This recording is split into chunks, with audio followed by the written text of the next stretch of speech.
Students की जैसा कि आप लोग जानते हैं कि हमारा जो चैप्टर चल रहा है वो बेसिकली आपका साइक्लोन वाला चैप्टर है, चक्रवात। हमने इससे पहले के पूरे चैप्टर में देखा कि किस तरह से वायु राशियाँ निर्मित होती हैं, किस प्रकार से उनका वर्गीकरण किया जाता है, किस प्रकार से वायु राशियाँ वाताग्रों का निर्माण करती हैं और किस प्रकार से वाताग्र आगे चल के चक्रवात का रूप ले लेते हैं।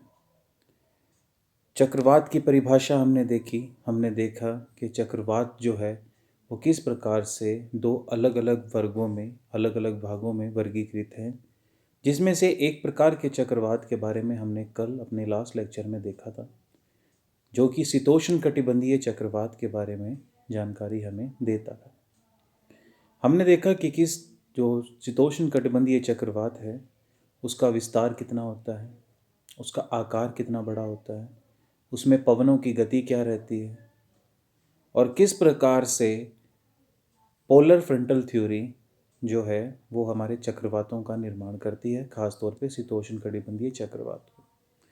हमने ये भी देखा कि ये चक्रवात उत्तरी गोलार्ध और दक्षिण गोलार्ध में किस प्रकार से अलग अलग प्रभाव क्षेत्र रखते हैं, क्यों इनका प्रभाव क्षेत्र उत्तरी गोलार्ध में अलग और दक्षिणी गोलार्ध में अधिक है, हमने देखा।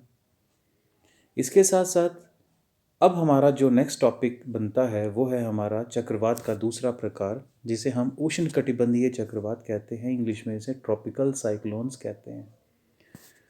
ट्रॉपिकल साइक्लोन्स के बारे में जानकारी प्राप्त करने से पहले मैं आप लोगों को ये रिमाइंड करवा दूं कि ट्रॉपिकल एरियाज़ के बारे में हमने इन्फॉर्मेशन पहले ही कलेक्ट कर रखी हैं, पहले ही हमने इसके बारे में पढ़ रखा है कि जो ट्रॉपिकल साइक्लोन्स होते हैं वो बेसिकली 0 से 30 डिग्री, जो कि उष्ण कटिबंधीय क्षेत्र है उत्तर व दक्षिणी गोलार्ध में, इनके बीच के क्षेत्रों में वो पाया जाता है। परंतु हमने पिछले कुछ लेक्चर्स के अंदर एक टॉपिक को देखा है, समझा है, वो है ITCZ, जिसे हम इंटर ट्रॉपिकल कन्वर्जेंट जोन बोलते हैं।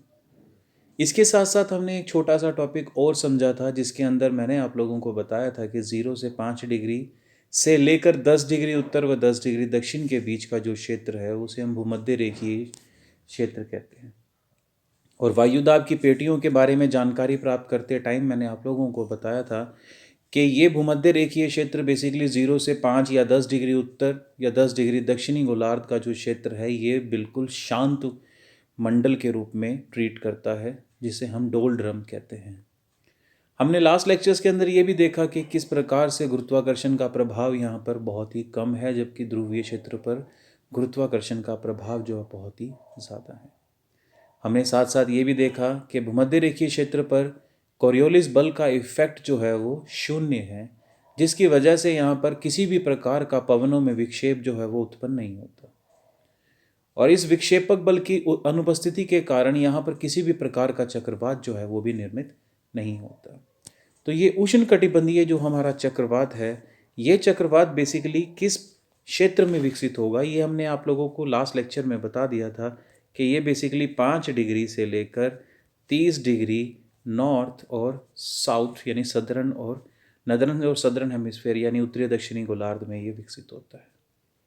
क्यों ये 5 से 30 डिग्री है, मैंने आपको बताया क्योंकि 0 से 5 डिग्री का जो क्षेत्र है वो बेसिकली आपका ऐसा क्षेत्र है जो कि डोल्ड्रम है, कोरियोलिस इफेक्ट से बिल्कुल अनुपस्थित है। देखते हैं क्या है उष्णकटिबंधीय चक्रवात। उत्पत्ति, सबसे पहले हम बात करते हैं उत्पत्ति क्षेत्र। मैंने आप लोगों को समझाया कि ये उष्णकटिबंधीय जो चक्रवात है ये उष्णकटिबंधीय क्षेत्र में विकसित होता है, जिनका क्षेत्र 5 डिग्री से लेकर 30 डिग्री उत्तर व दक्षिण गोलार्ध में पाया जाता है। उष्णकटिबंधीय क्षेत्र में भी ये चक्रवात भूमध्य रेखीय क्षेत्र में बनते हैं, जिनका मुख्य कारण यहाँ कोरियोलिस बल का अभाव है।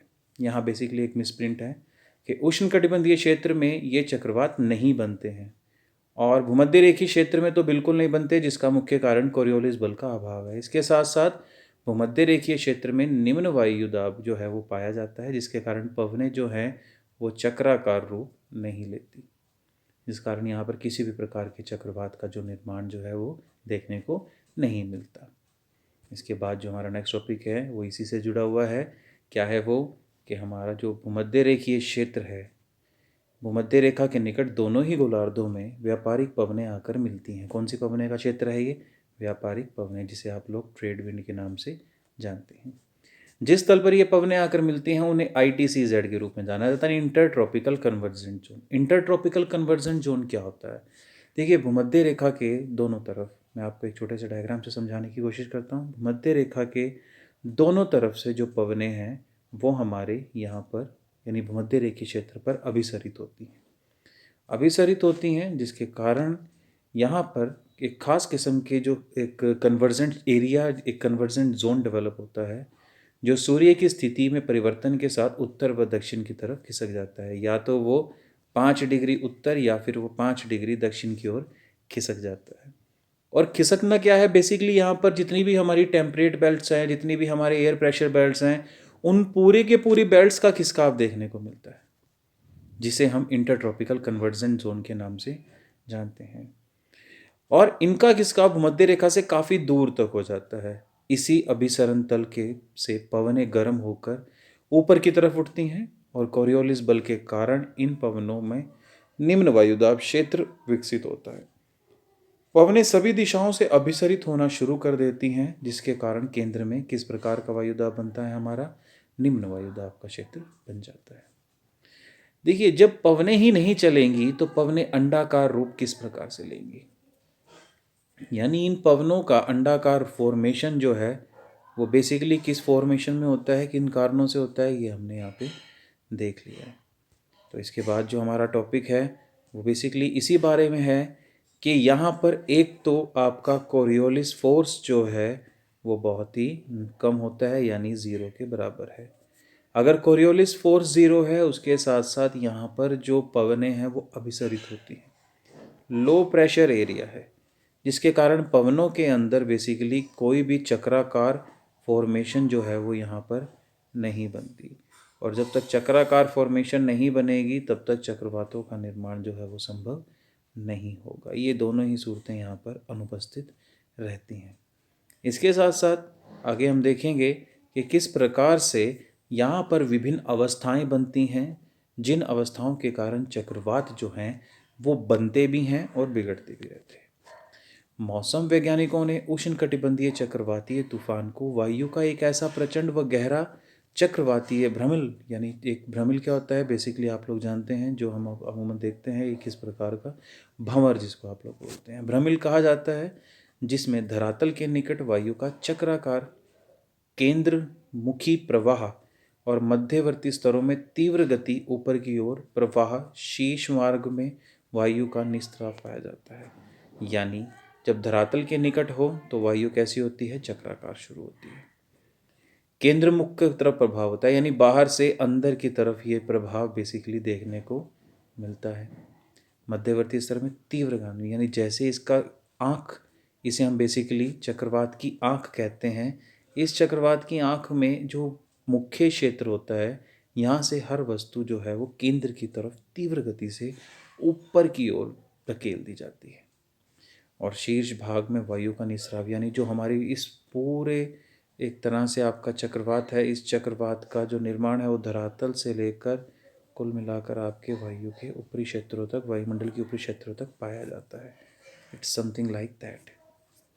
ठीक है, केंद्र से हर वस्तु पहले तो बाहर से केंद्र की तरफ धकेली जाती है, जो कि यहाँ पर आपके पवनों के कुछ इस प्रकार के फॉर्मेशन में अंदर की तरफ आती हैं। जब ये, क्योंकि बाहर की तरफ हाई प्रेशर एरिया है और इसके केंद्र में कौन सा है? लो प्रेशर एरिया, तो बाहर से हर वस्तु जो है वो अंदर की तरफ धकेली जाती है, लेकिन धीरे धीरे फिर वो ऊपर की तरफ बाहर फेंक दी जाती है। ये चक्रवात का एक फॉर्मेशन है। आप लोग देख सकते हैं कि पहले बाहर से वस्तुओं का अंदर की तरफ मूवमेंट होता है, और अंदर की तरफ जैसे ही मूवमेंट होता है यहाँ पर एक सर्पीला फॉर्मेशन होता है, जिसकी वजह से जो भी वस्तु अंदरी भाग में आई है वो डायरेक्ट यहाँ से फिर बाहर फेंक दी जाती है। जनरली फैक्ट है ये, आप लोग देखते भी हैं, एक वीडियो में आपको इसमें दिखाऊंगा, आपको क्लियर हो जाएगा। फिर आता है उष्णकटिबंधीय चक्रवात की संरचना, किस प्रकार से ये बनता है। इस चक्रवातों के केंद्र में चारों तरफ सर्पिल पवनें, सर्पिल पवनें फिर वही चीज़ जो हम आप लोग डिस्कस करते आ रहे हैं कि सर्पिल पवनें होती हैं। चक्रवात की एक आँख होती है, चक्रवात की एक आँख होती है जो केंद्र में निर्मित होती है, और इन परिसंचरण का व्यास लगभग कितना होता है? 150 किलोमीटर से लेकर 250 किलोमीटर के आसपास। यानी 150 किलोमीटर से 250 किलोमीटर के बीच में इसका व्यास देखने को मिलता है। चक्रवात की आँख तक जो है वो मौसम बिल्कुल शांत रहता है, यानी जो इस सर्कल हमारा चक्रवात की जो आँख होती है उसके अंदर बेसिकली हमारी मौसम जो है वो शांत होता है, साफ रहता है। और जैसे जैसे उस केंद्र से हम बाहर की ओर निकलते हैं, इस केंद्र से हम बाहर की ओर निकलते हैं, मौसम बहुत तीव्र गति से बिगड़ता है। ठीक है, इसके बाद है आगे देखते हैं। इस आँख के चारों तरफ का जो क्षेत्र होता है उसे हम आई वॉल कहते हैं। देखिए ये एक पिछले वाले डायग्राम्स में ये जो केंद्र भाग आपको नज़र आ रहा है ये इसकी आई है। ठीक है, और इस आई के चारों तरफ ये जो आपको एक नीले वो क्षेत्र में घिरा हुआ दिखाई दे रहा है इसे हम आई वॉल बोलते हैं। यानी आँख के चारों ओर जो हमारा एक क्षेत्र विकसित होता है उसे आई वॉल बोला जाता है। आई वॉल के बाहर का जो मौसम है वो बहुत तीव्र गति से बिगड़ता है। इसका विस्तार ऊंचाई में 13 किलोमीटर, क्योंकि क्षौभ मंडल की ऊंचाई तक ये बेसिकली देखने को मिलता है। ठीक है, और पवनों का सर्वाधिक विस्तार भी इसी क्षेत्र में देखा जाता है। इसके बाद है आई वॉल में के समीप रैन बैंड विकसित होते हैं। यानी जो हमने सेंटर में आई देखी, आई के चारों तरफ एक दीवार देखी, और उस आई वॉल के आसपास ही बादल विकसित होते हैं और सबसे ज़्यादा वर्षा करते हैं। वर्षा करने वाले मुख्य जो बादल चक्रवातीय क्षेत्र में विकसित होने हैं उन कपासी वर्षी मेघ कहते हैं, जो बहुत तेज़ गति से मूसलाधार वर्षा करते हैं। और इसमें पवनों की गति भी बहुत तीव्र होती है। इसका आकार और विस्तार बेसिकली अगर हम देखें तो आकार और विस्तार के आधार पर हम बता सकते हैं कि उष्णकटिबंधीय चक्रवात में जो समदाब रेखाएं हैं लगभग वृत्ताकार होती हैं। यानी कैसी होती हैं? लगभग वृत्ताकार होती हैं या दीर्घ वृत्ताकार होती है, बहुत बड़ी। इसके केंद्र में अल्पतम यानी सबसे कम वायुदाब पाया जाता है, और सबसे कम यानी 914 मिलीबार से 950 मिलीबार। और केंद्र से यानी इसकी चक्रवात की आँख से जैसे जैसे हम बाहर की तरफ जाते हैं हमारा जो प्रेशर है वो बढ़ता चला जाता है। हमारा इन द सेंस कि वायुदाब जो है वो बढ़ता चला जाता है। और इन दोनों क्षेत्रों में कम से कम 50 से 60 मिलीबार का अंतर देखने को मिलता है। यानी अगर आंतरिक भाग में 950 है तो बाहर हो सकता है 1000 या 1010 मिलीबार के आसपास पाया जाए। अगर अंदर आंतरिक भाग में 900 मिलीबार है, 914 मिलीबार है, तो आप इसका अंदाज़ा लगा सकते हो कि 974 या 960 मिलीबार इसके बाहर की तरफ जो आपका वायुदाब है वो देखने को मिलता है। ठीक है, पवनें बेसिकली हाई प्रेशर से लो प्रेशर की ओर चलती हैं, इसलिए वो हर वस्तु को बाहर से उठाकर उस चक्रवात की आँख में फेंक देते हैं। वहाँ पर जो पवनों का एक चक्र वहाँ पर निर्मित होता है, वहाँ से वो हर वस्तु को बाहर या ऊंची क्षेत्र की तरफ उन्हें धकेल देते हैं। इनका जो विस्तार है बेसिकली जो 150 से 800 किलोमीटर का आसपास पाया जाता है, परंतु कुछ चक्रवातों का व्यास लगभग 40 से 50 किलोमीटर के आसपास भी पाया जाता है। तो ऐसा नहीं है कि सारे ही चक्रवात बहुत ही बड़े आकार के होते हैं, कई बार बहुत छोटे आकार के भी चक्रवातों का निर्माण हम देख सकते हैं। परंतु छोटे चक्रवात हैं इसका मतलब ये नहीं है वो कमज़ोर हैं। छोटे चक्रवात काफ़ी ज़्यादा शक्तिशाली होते हैं। इसके बाद आता है हमारा नेक्स्ट टॉपिक, वो है पवनों का वेग। अधिक दाब प्रवणता यानी प्रेशर ग्रेडियंट फोर्स। हमने देखा था कि पिछले वाले में प्रेशर ग्रेडियंट फोर्स यानी दाब प्रवणता बल कम था। समदाब रेखाएं जो थी वो दूर दूर थी, दाब प्रवणता बल कम था, पवनों की गति काफ़ी कम थी। लेकिन यहाँ पर समदाब रेखाएं एक दूसरे के काफ़ी समीप होती हैं, और हमने अब डिस्कस भी किया है कि जैसे जैसे समदाब रेखाओं की अगर समीपता बढ़ेगी तब दाब प्रवणता बल उतना ही प्रबल होगा, और जितना दाब प्रवणता बल तीव्र बहुत ज़्यादा होगा उतने ही पवनों की गति तेज होगी। तो ये अधिक दाब प्रवणता बल के कारण यहाँ पर चक्रवातों में पवनों का वेग जो है वो बेसिकली 100 किलोमीटर प्रति घंटे की रफ्तार से भी अधिक होता है। एक ही चक्रवात के विभिन्न भागों में पवनों का वेग भिन्न भिन्न होता है। यानी चक्रवात की आँख में उसका वेग अलग है, आई वॉल के पास चक्र जो पवन का वेग है वो अलग है, बाहर की तरफ वेग जो है वो अलग है। अब देखते हैं चक्रवात के अग्रभाग में आने से, जब चक्रवात आने वाला होता है उस समय 3 से 4 किलोमीटर प्रति घंटे की रफ्तार से हवाएं चलती हैं, पवनें चलती हैं। परंतु अग्रभाग के आते ही वेग अचानक जो है बढ़कर 50 से 60 किलोमीटर प्रति घंटा हो जाता है। किंतु अगर जब चक्रवात अपने एक्चुअल पोजीशन पर पहुंचता है तो पवनों का वेग 300 किलोमीटर प्रति घंटे की रफ्तार से बढ़ जाता है। फिर आता है मौसम। चक्रवात के निकट आने पर मौसम जो है वो शांत हो जाता है। कैसा हो जाता है? शांत हो जाता है। पक्षाप स्तरीय मेघ छा जाते हैं। उसके अलावा चक्रवात के अग्रभाग पर पहुंचते ही निम्न वायुदाब स्थापित हो जाता है। कपासी वर्षी मेघ छा जाते हैं, तीव्र वर्षा होती है, वर्षा होने लगती है, थोड़ी झंझा है। चक्रवात की आँख के आते ही मौसम बिल्कुल शांत हो जाता है, आकाश साफ हो जाता है। जैसे ही चक्रवात की आँख सागरों के ऊपर से गुजरती है, वहाँ पर ऊंची ऊंची लहरें उठने लगती हैं, क्योंकि चक्रवात की आँख के अंदर हमने देखा था कि वो ब्लू कलर की जो एक मोशन था हवा का, वो ग्राउंड से ऊपर सौरमंडल की तरफ एक सर्पीले आकार में बढ़ रहा था, जिसकी वजह से आँख में आने वाली या आँख के रास्ते में आने वाली हर वो छोटी छोटी या बड़ी से बड़ी वस्तु वो वायुमंडल में ऊंचाई पर फेंक दी जाती है। इन चक्रवातों की आँख जब उससे गुजरती है तो ऊंची ऊंची लहरें उठती हैं, आँख के पुनः जाने से निकल जाने से फिर कपासी स्तरी मेघ छा जाते हैं, पवनों का वेग तीव्र हो जाता है और अंत में पृष्ठ भाग के गुजर जाने के बाद आकाश मेघ रहित हो जाता है, मौसम बिल्कुल साफ हो जाता है।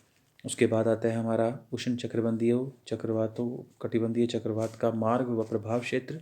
तो सनमार्गी पवन हम जानते हैं कि 5 यानी 0 से 5 डिग्री भूमध्य रेखीय क्षेत्र डोलड्रम, 5 से 30 डिग्री उत्तर व 30 डिग्री दक्षिण के बीच में बेसिकली हमारा सनमार्गी या ट्रेड विंड का एरिया है। और इसकी जो दिशा है पवन की, सनमार्गी पवनों की दिशा, ये उत्तर पूर्व से दक्षिण पश्चिम की तरफ होती है। उत्तर पूर्व से दक्षिण पश्चिम यानी अगर आप इसकी बात करें तो ये उत्तर पूर्व और ये दक्षिण पश्चिम की तरफ, ये हमारा नॉर्थ होता है, ये साउथ है, ये ईस्ट है एंड ये वेस्ट है। तो ये क्षेत्र जो है हमारा नॉर्थ ईस्ट होता है और ये क्षेत्र हमारा साउथ वेस्ट होता है। तो उत्तर पूर्व से दक्षिण पश्चिम की तरफ चलती हैं। तो यही पवन जो पवन क्षेत्र होते हैं, पवन जितने भी हमारे स्थायी पवन तंत्र हैं, चाहे वो सनमार्गी हो या पछुआ, यही मुख्य तौर पर चक्रवातों की जो दिशा है वो निर्धारित करते हैं। सनमार्गीय पवनों के पथ में पूर्व से पश्चिम तथा पछुआ पवनों के मार्ग में पश्चिम से पूर्व चलते हैं, यानी जिस क्षेत्र में जिस पवन तंत्र का प्रभाव होगा वो उसी पवन तंत्र के प्रभाव क्षेत्र में आकर अपनी दिशा उन्हीं पवन तंत्र के हिसाब से चलते हुए आगे बढ़ते हैं। जैसे ही ये स्थल खंड के ऊपर एंटर करते हैं, यानी इनका निर्माण मुख्य तौर पर हम कहाँ देखते हैं, समुद्री क्षेत्रों में, जल क्षेत्रों में, क्योंकि वहाँ पर तापमान अधिक है, वाष्पीकरण अधिक है, गुप्त ऊष्मा ज़्यादा है।